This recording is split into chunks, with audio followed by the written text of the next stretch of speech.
Hello, my name is Robert Haddad. Since the consecration of Russia, etc., by Pope Francis, I've received various comments and objections via this YouTube channel as to its validity or otherwise. In this video, I will now provide answers to the most commonly stated objections. First objection. One cannot consecrate any person, object, or nation to another creature, only to God alone. To consecrate something or someone is to dedicate it formally to a religious purpose or to make or declare something to be holy. Ultimately, all consecrations, whether done to the Immaculate Heart of Mary or to St. Joseph, for example, or to the Sacred Heart of Jesus, are done to God. In the case of Russia and consecrating it to the Immaculate Heart of Mary, the Pope is placing Russia into the prayerful hands of the Virgin Mary and asking her to intercede with God through Jesus Christ to obtain the graces for its conversion and ultimately world peace. There is no question of ignoring God or Jesus Christ or preferring Mary over them. If all the other conditions are satisfied, God will respond to Mary's prayer and grant the necessary graces to lead Russia to conversion. Second objection. The Pope cannot consecrate a country like Russia without its permission. In the Virgin Mary's requests of 1917 and 1929, there was no direction that the Pope should first obtain Russia's permission to be consecrated. Her specific words in 1929 were, quote, "The moment has come in which God asked the Holy Father to make, in union with all the bishops of the world, the consecration of Russia to my Immaculate Heart." It might sound like the polite thing to do, but I'm sure if any Pope tried to obtain such permission during the days of the Soviet Union, it would have at best been laughed at, or worse, aggressively rejected. In 1899, Pope Leo XIII consecrated the world to the Sacred Heart of Jesus. See the encyclical Annum Sacrum. He did so without obtaining any country's permission. Third objection. Francis is a bad pope. Therefore, his consecration can have no effect. As Catholics, we always want to believe that the Pope, whoever he may be, is a good and holy Pope.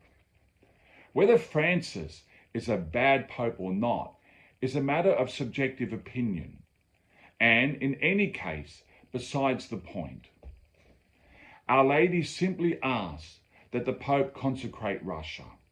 There was no mention or precondition that the Pope should also be good, great, or a saint. Fourth objection. Francis is not a valid Pope. Therefore, he cannot do the prayer of consecration. There are enough Catholics who today believe that Francis is not a valid Pope, either because of the so-called St. Gallen Mafia conspiracy relating to his initial election, the status of Pope Benedict's resignation, Francis's limited use of the title Pope, or his non-use of the title Vicar of Christ.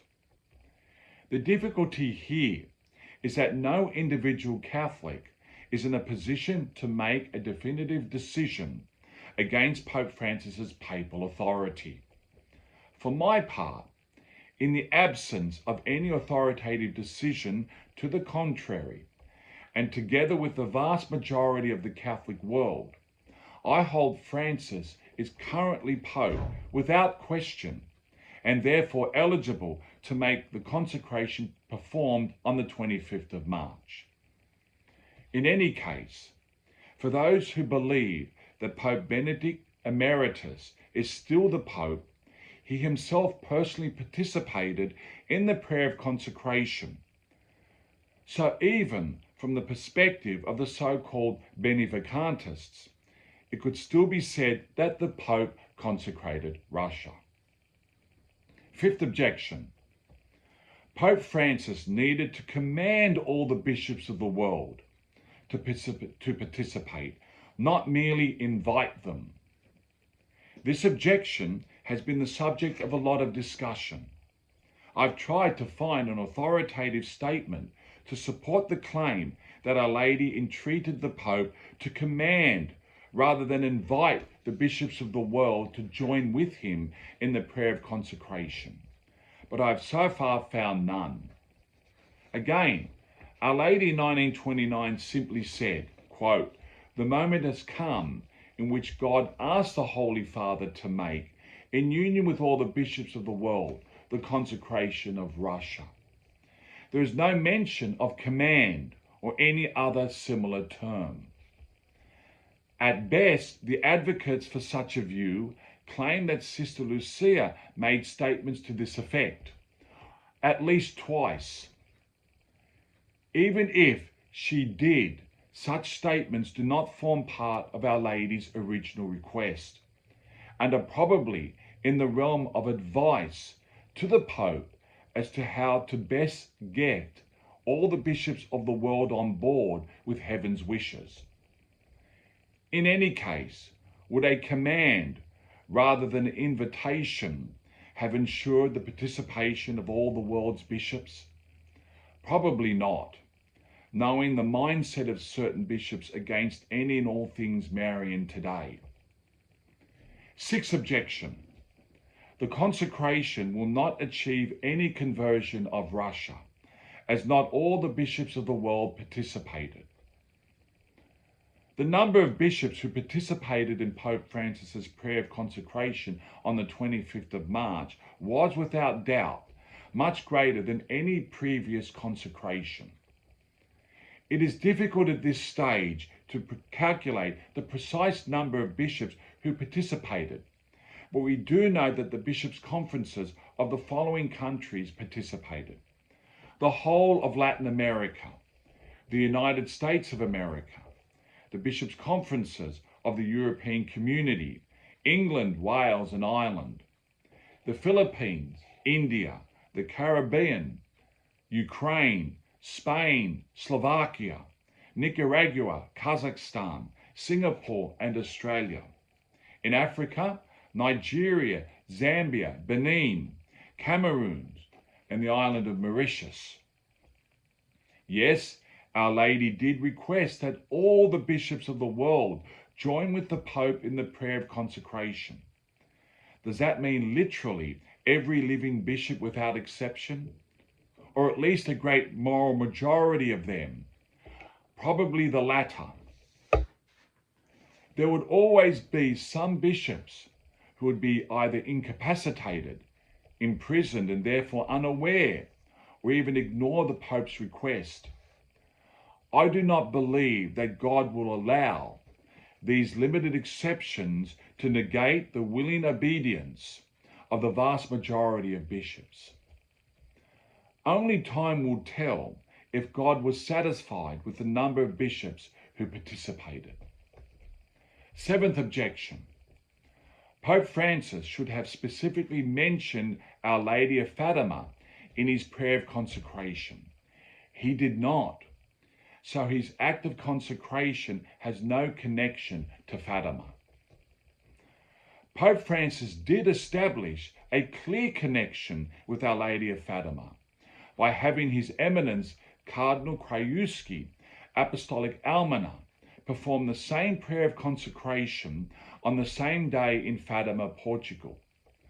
The same cardinal performed this act as envoy of Pope Francis. Eighth objection. Pope Francis should have mentioned the devotion of the first 5 Saturdays or praying the rosary daily, etc. To quote Bishop Athanasius Schneider, his answer to this question, quote, "Our Lady did not say that papal approval of the communion of reparation on the first Saturdays should be a part of the formula of consecration. she asked for papal approval of this practice, only with a view to obtaining the fruits she promised by the act of consecration. Ninth objection.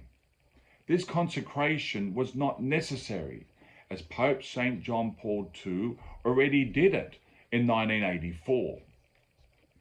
The question of the 1984 consecration is another debate for another day. All I will say at this moment is that the fruits of the 1984 consecration, whether partial or complete, seem to have worn off. At minimum, there arose now an obvious need to consecrate Russia and Ukraine to end the current conflict. At most, the 1984 consecration only partially met Our Lady's original requests, with Pope Francis's solemn consecration in contrast, specifically mentioning Russia, and done in union with many more, even thousands of bishops. 10th objection. Russia did not convert on the day of consecration. That is proof enough that Francis's consecration was not done properly. One should not regard the prayer of consecration as some kind of magic formula that automatically causes the promised effects immediately and in full. The effects of any consecration, partial or complete, will roll out in God's way in God's day, usually over time. This was the case with the fruits of the 1942, 1952, and 1984 consecrations. In the interim, it is our part to remain patient and hopeful, continuing our lives of faith, hope, and love in union with the Church and her authentic teaching. On this note, I will finish. Thank you and God bless.